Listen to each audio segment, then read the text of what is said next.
Социалдык тармакта Ысык көлдөгү жогорку окуу жайлардан 1000ге жакын студент окуудан четтетилди деген маалымат коомчулукта талкуу жаратты. Анда Касым Танастанов атындагы Ысык көл мамлекеттик университетинен эле 779 студент окуудан айдалган.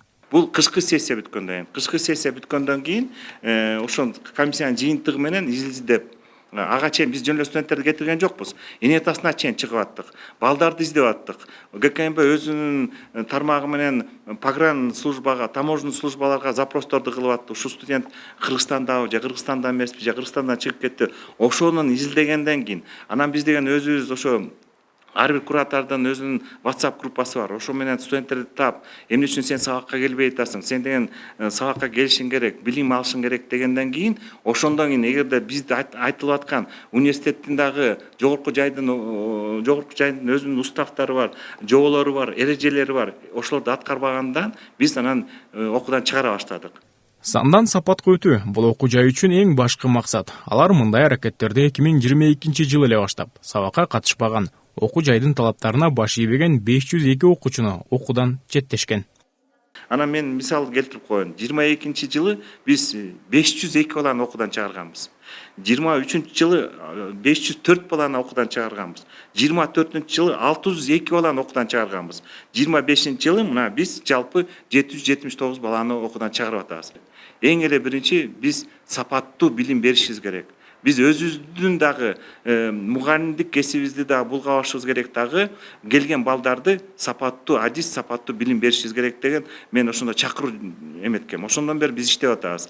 Бияктан дагы айтып коюшубуз керек. Мен жана кээ бир комментарийлерге кошулам. Ооба, энеталары эптеп-септеп контрагын төлөп атышат.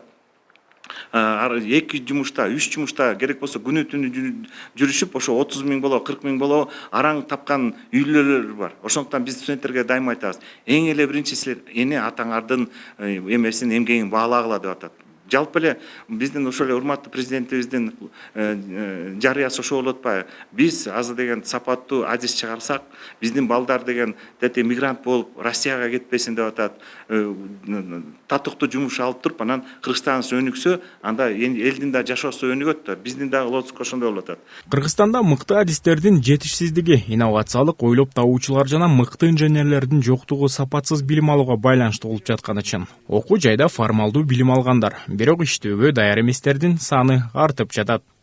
Камчек Кыдышаевич бүт Кыргызстан ректорлордун, жогорку жайлардын ректорлорун чогултуп, чоң жыйын өткөзгөн. Ошо дагы бизге аябай таасир берди. Ошо дагы бизге туура иштеп атканыбызга да багыт берилди. Ошондо Камчек Кыдышаевич бизге ректорлорго мынтип айтты. Урматтуу ректорлор, мен сиздерден суранам.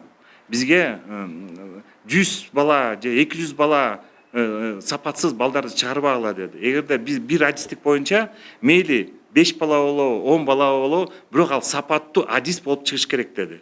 Бизге өтө бул түрткү болду. Биз ошонун алкагында кайра ошо Камчек Кыдышаевич биз менен эметкенден кийин өзүбүздүн жумушубузду кайра ого бетер күчөттүк. Учурда Кыргызстанда сабакка катышпаган студенттерди массалык түрдө окуудан чыгаруу иштери жүрүп жатат. Бул ар бир студенттин кесибин туура тандап, окуу жайга барганда билим алуу менен гана алек болушу керектигин көрсөтөт. Жакшы билим алып, өз кесибинин мыкты адистери жаралса, өлкөдө билимдүү адамдардын саны көбөйөт. Бул болсо мамлекеттин өнүгүшүнө чоң салым кошот. Азыркы мезгилде 100 сапатсыз адистен көрө бир сапаттуу адис артык болуп тургандыгы эч талашсыз. Талгат Токтомушев, Нурдин Урманбетов, Ысык көл жаңылыктары.